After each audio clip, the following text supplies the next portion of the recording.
Member for Hasluck. Thank you, Madam Deputy Speaker. I rose today to highlight the need for action to be taken to improve a critical piece of transport infrastructure in my electorate. The Berkshire Road Roe Highway intersection handles tens of thousands of vehicles every day.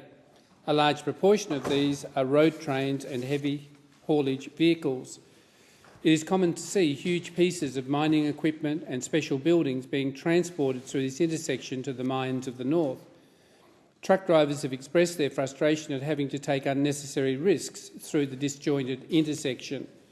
The need for an upgrade to this intersection was highlighted recently when another truck rolled over and spilled its load, stopping traffic in one direction for hours.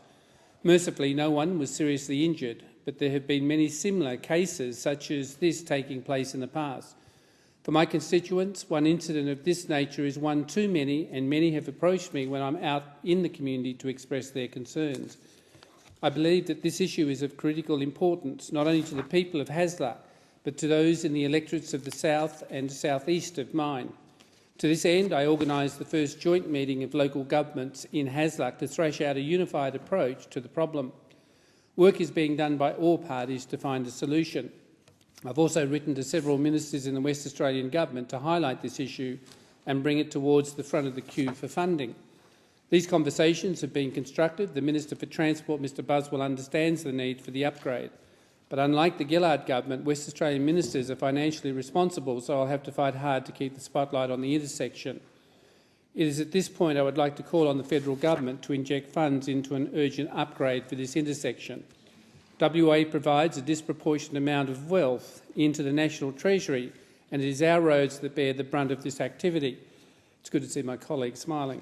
WA has also received a grossly smaller amount of GST revenue in return, which impacts on the state's capacity to address infrastructure needs such as this intersection. I firmly believe that a significant amount of federal funds should therefore be directed into WA infrastructure to support this growth.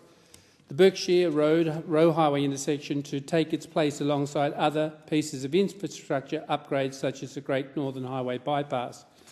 The number of trucks heading north is significant.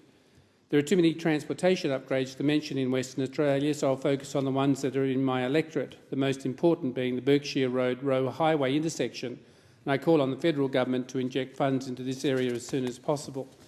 In the realities of governance and finances, more money will always be needed somewhere. It is not, and this has been the case since Federation. I would like to invite Minister Albanese to come to Hasluck and explain why this intersection and other upgrades cannot take place because of Labor's financial mismanagement. Thank you, Deputy Speaker.